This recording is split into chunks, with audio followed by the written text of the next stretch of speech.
There's a hidden war happening inside you right now. Every time you decide to wake up early, but hit snooze. Every time you promise to focus, but get distracted. Every time you say, "This is the last time," but repeat the same habit again. Who made that decision? Was it really you? Because if you were truly in control, your actions would follow your commands, instantly, without negotiation, without resistance. But they don't, and that's the truth most people avoid. Your problem isn't laziness. It isn't lack of motivation. It isn't even discipline. It's something far more dangerous. Your mind does not obey you. And if you're watching this right now, chances are you felt it. That invisible force pulling you away from what you know you should do. That quiet voice whispering, "Later, just one more minute. You deserve a break." And every time you listen, you reinforce it. But what if I told you something that changes everything? Your mind is not broken. It's just untrained. Hundreds of years ago, a young warrior discovered this the hard way. In a moment where hesitation meant death, he froze. Not because his body failed, but because his mind rebelled. That single moment forced him to ask a question that would redefine his entire life. What if the real enemy is not outside, but inside? And from that question, he built a system so powerful, it removed hesitation, doubt, and internal conflict completely. A system where you decide, you act. No delay, no negotiation, no second voice. But there's a catch. To unlock this, you must accept one uncomfortable truth. You are not your mind. You are the one who gives commands. And your mind is the tool. If the tool doesn't obey, it must be trained. So, before we go deeper, I want you to do something simple. If you've ever struggled with procrastination, distraction, or self-doubt, type "yes" in the comments. Because today, you're not going to fight your mind anymore. You're going to train it. And once you understand how this works, everything changes. Chapter 1. The Awakening. Northern Province. Year 1602. Renji was 16 when he discovered something terrifying. His greatest enemy was not the man standing in front of him. It was his own mind. The duel had already begun. The opponent charged forward with speed and precision. Renji's body knew exactly what to do. He had practiced this movement thousands of times. His stance was stable, his grip was firm, his timing perfect. And yet, he froze. For 3 seconds, his body stood still, while his mind collapsed into chaos. What if he's faster? What if this is where you die? What if you fail? Right here. The thoughts hit him all at once. Like a storm he couldn't control. His body screamed, "Move!" But his mind hesitated. 3 seconds. That was all it took to almost lose everything. He survived. Barely. His training carried him through the fight. But something inside him had changed.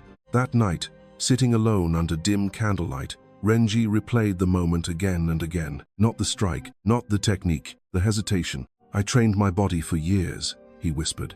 "So why does my mind betray me in the moment it matters most?" That question echoed in the silence. Because the truth was undeniable. It wasn't just during combat. Every morning, he decided to wake early. And his mind said, "Sleep longer." Every time he chose to train, his mind said, "Rest." Every time he tried to resist temptation, his mind whispered, "Just this once." And every time, he obeyed. Not his decisions, his mind. Renji realized something that most people never see. He wasn't in control. He thought he was making choices, but in reality, he was following commands he never consciously gave. And in that moment, something shifted inside him. A realization so simple, yet so powerful, it would redefine his entire life. If my mind can be trained to disobey me, it can be trained to obey. He stood up slowly. The fear was still there. The doubt had not disappeared, but something deeper had awakened. A new identity. Not someone who fights his mind, but someone who trains it. From that night forward, Renji made a decision. He would train his mind the same way he trained his body. Relentlessly, systematically, without exception. Because in battle, skill is useless if your mind does not move when you command it. Chapter 2. The Principle. The next morning, Renji did something that confused everyone. He stopped training. No sword practice, no sparring, no physical drills. Instead, he sat. Hours passed, and he remained still, watching something no one else could see. His own mind. At first, it felt pointless, but Renji wasn't trying to improve his technique anymore. He was trying to understand something far more dangerous. Why his mind refused to obey. So he began observing it like a warrior studies his enemy. Every decision, every reaction, every moment of resistance. Morning. He decided to wake at dawn. His mind replied, "Sleep longer," and he obeyed. Midday. He chose to train. His mind whispered, "You can do it later." And again, he obeyed. Evening. He decided to avoid distractions. His mind said, "Just this once," and once again, he obeyed. After days of watching this pattern, Renji saw the truth with brutal clarity. He wasn't in control. His mind was, and even worse, he had been calling that voice himself. That realization shook him, because it meant something most people never question. If your mind can override your decisions, then who is really in charge? That question changed everything. Renji wrote one sentence in his journal: "I am not my mind. I am the one who gives commands." From that moment, he stopped identifying with every thought. When the mind said, "Rest," he didn't immediately agree. He observed it. When the mind said, "Quit," he didn't follow. He questioned it. For the first time in his life, there was distance. A gap between the decision and the reaction. And in that gap, he found power, because he realized something simple, yet life-changing. A tool cannot control the master. If it does, it is no longer a tool. It is a master, and his mind had been ruling him for years. Untrained, undisciplined, unchecked, like a wild horse dragging its rider wherever it pleased. But Renji saw a different possibility. A trained mind. A mind that responds instantly, moves when commanded, stops when directed, not chaotic, not emotional, precise, reliable, like a blade in the hands of a master. But such a mind does not happen by accident. It must be forged through repetition, through discipline, through consistent command and enforcement. And in that moment, Renji understood. He didn't need more motivation. He needed control, not over the world, but over the one thing that determines everything, his mind. Chapter 3. Progressive Commands. Renji didn't start with something impressive. He started with something almost ridiculous. Sit still for 5 minutes. That was the command. No movement, no adjustment, no distraction. Just sit. It sounded easy, until he tried. Within seconds, his mind began to rebel. "This is pointless. You should be doing something productive. Your leg hurts. Move. This is a waste of time." The resistance came instantly, not from the outside, but from within. And for the first time, Renji didn't obey. He responded, "No, we sit for 5 minutes." His body remained still, but his mind grew louder. The itch became unbearable. The discomfort intensified. The thoughts multiplied. It felt like a battle, not against the world, but against himself. And when the 5 minutes ended, something subtle happened. His mind had obeyed. Not willingly, but it obeyed. The next day, he increased the command. 10 minutes. This time, the resistance started before he even sat down. "Not again. This doesn't help you. You're wasting time." But Renji had already made a decision. The command stands. 10 minutes passed, then 15, then 20. Each day, the difficulty increased. Not dramatically, but consistently, and that was the key.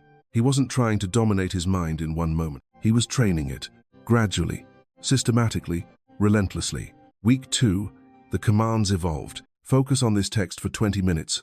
No distraction. Repeat this movement 50 times with full attention.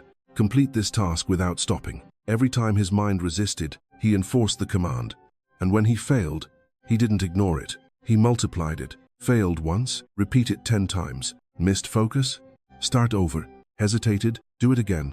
At first it felt extreme, but then something shifted. His mind began to calculate. Disobedience meant more effort. Obedience meant less pain. And slowly, it chose obedience. Not because it wanted to, but because it learned that resistance had consequences, and commands were not negotiable. By the 3rd week, something remarkable happened. The noise decreased, the arguments faded, the resistance weakened. Commands became clearer, execution became faster. The gap between decision and action started to disappear. Renji realized something powerful.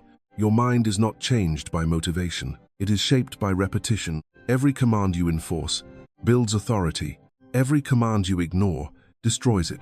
And most people don't realize they are training their minds every single day. When they delay, they train hesitation. When they quit, they train weakness. When they negotiate, they train resistance. Renji chose differently. He trained obedience, one small command at a time, until his mind had no choice but to follow. Chapter 4. Cutting Escape Routes. By the second month, Renji believed he had control. His commands were clear, his actions were consistent. His mind was beginning to obey. But then, something unexpected happened. One evening, he gave a simple command: no distractions tonight. For the first hour, everything was fine. He stayed focused, disciplined, aligned. But then, the voice returned: you've trained hard today. You deserve a break. Just a moment won't hurt. Renji felt the shift instantly. The command was still there, but something else had appeared. En option. A path. Back to comfort. And the problem was, that path was easy. The distraction was right there, within reach, effortless. And before he realized it, he followed it. Command failed. That night, Renji didn't feel frustrated. He felt curious, because this wasn't about discipline anymore. This was about environment. So he asked a different question. Why does my mind obey sometimes, but not others? And the answer was simple. When escape is easy, the mind will take it. It doesn't matter how strong your intention is. If the alternative is easier, your mind will choose it. Every time. That realization changed everything. Renji stopped relying on willpower. Instead, he removed the escape. The next day, he cleared his space. Anything that created distraction, gone. Anything that made failure easy, eliminated. Now, if he wanted to break his command, it required effort, movement, time, energy, and something fascinating happened. His mind adapted. It calculated. Obeying the command was easier than escaping it, so it obeyed. Renji applied this principle everywhere. If he wanted to wake early, he placed his alarm far from his bed. If he wanted to train, he prepared everything the night before. If he wanted to stay focused, he removed every unnecessary object from his environment. Each time, the same pattern repeated. When escape required effort, obedience became automatic. He realized something most people never understand. Discipline is not about forcing yourself. It's about designing your environment so that the right action becomes the easiest one, and the wrong action becomes difficult. Most people fail not because they are weak, but because they live in environments that make failure effortless. Renji changed that. He didn't fight temptation, he removed it. He didn't rely on motivation, he removed the need for it. And in doing so, he unlocked a new level of control, not by becoming stronger, but by becoming smarter, because in the end, your mind doesn't follow what is right. It follows what is easy. And if you want control, you must decide what easy means. Chapter 5. Immediate Obedience. By the third month, Renji had made progress. His mind was stronger, more responsive, less chaotic. But something still felt off. He noticed a pattern. When he gave a command, his mind would obey, but not immediately. Start training, and his body moved. 5 minutes later, focus now, and his attention returned. Eventually, it wasn't resistance anymore. It was delay, and that delay was everything, because within those few seconds, his mind had time to speak. Maybe later. You should rest first. Let's do something easier. And slowly, the original command lost its power. Renji realized something critical. The battle wasn't just about obedience. It was about speed. Because the longer the gap, the stronger the resistance. So he created a rule. Simple, brutal, absolute. 3 seconds. From the moment a command is given, action must begin within 3 seconds. Not 5. Not 10. Not after one more thought. 3. If his body had not moved by then, he enforced discipline. Not punishment driven by anger, but correction driven by logic. If he hesitated, he repeated the action 10 times. Immediately. No negotiation. The first time it happened, it was painful. A simple task turned into 10 repetitions, all because of hesitation. But something changed after that. His mind learned delay equals more effort. Immediate action equals less pain. And from that moment, the hesitation began to disappear. Comment. Movement. Instant. No gap. No argument. No second voice. Just execution. Within 2 weeks, the transformation was undeniable. Renji no longer prepared to act. He acted before doubt could form, before resistance could grow, before fear could speak. He moved. And in that movement, he found freedom, because most people believe they lack discipline. But the truth is, they give their mind too much time. Time to question, time to negotiate, time to escape. Renji removed time. And without time, resistance had nowhere to exist. He understood something most never realize. Hesitation is not weakness. It is a habit. And like any habit, it can be trained out, but only if you eliminate the space where it lives. Between thought and action, that space is where your life is decided. And if you want control, you must close it. Immediately. Chapter 6. The Unified Mind. By the 4th month, Renji had eliminated hesitation. His commands were instant. His actions were precise. His mind was disciplined. Or so he thought, because something strange still happened. Some days, everything flowed. He woke up without resistance. He trained without distraction. He executed every command effortlessly. But other days, the same mind resisted him again. The same voice returned. Rest today. You've done enough. This can wait. And what confused him most was this. Nothing had changed externally. Same routine, same environment, same discipline. So why did his mind obey sometimes and resist at other times? Renji sat with this question for days, observing, watching, until he saw the truth. There wasn't one mind. There were two. One part of him wanted growth, mastery, discipline, strength. But another part wanted comfort, ease, pleasure, escape. And when these two forces were equal, whichever was stronger in that moment, won. That was the real battle. Not between him and his mind, but within his mind itself, a silent civil war, and no amount of discipline could solve it. If both sides had equal power, Renji understood something critical. You cannot command a divided system. So he made a decision. He would create order, not through force, but through hierarchy. That night, he wrote down his values, not vague ideas, clear priorities, mastery over comfort, action over emotion, long-term over short-term. And he didn't just write them, he memorized them, repeated them, lived by them until they became law. Now, when his mind said, stay in bed, and his decision said, train, there was no argument, because the hierarchy had already decided. Comfort was not equal to mastery. It was below it. There was no debate, no negotiation, no internal conflict, only execution. And slowly, the noise disappeared. The second voice weakened. The resistance faded, because it no longer had authority. Renji didn't remove desire. He reordered it. And that changed everything, because most people live with conflicting priorities. They want success, but also comfort. They want growth, but also ease.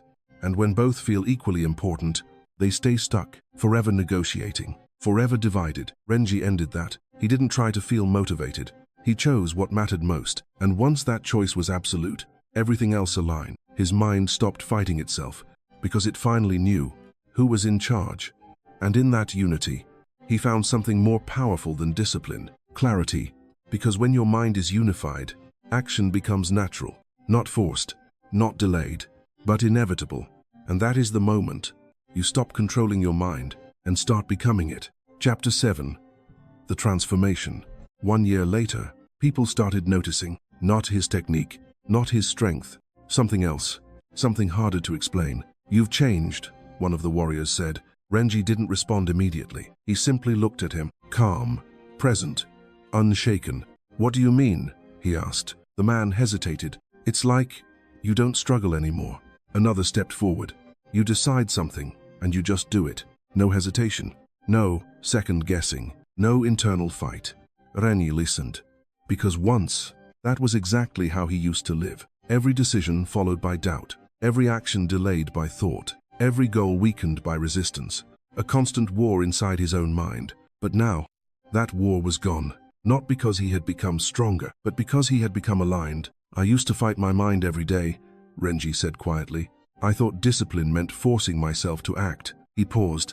But I was wrong. The others leaned in. Discipline is not force, he continued. It is training. Training your mind to respond. Training your thoughts to follow. Training your actions to execute without delay. He looked at them, one by one. The problem is not that your mind resists you. The problem is, you allow it. Silence filled the space. Because deep down, they knew it was true.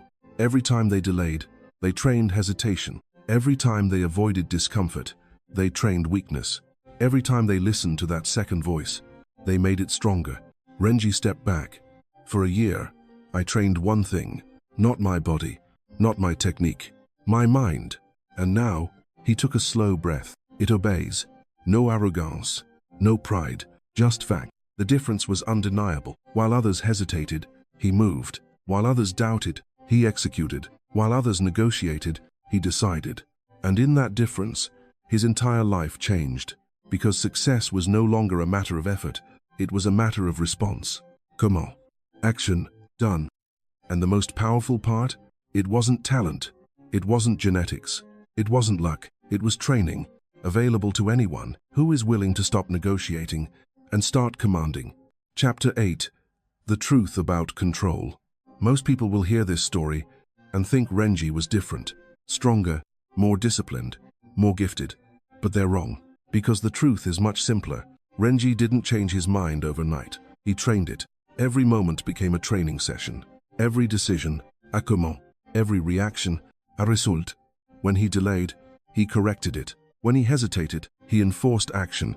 When his mind resisted, he didn't argue, he trained. And that is what most people never realize. Your mind is not fixed. It is conditioned.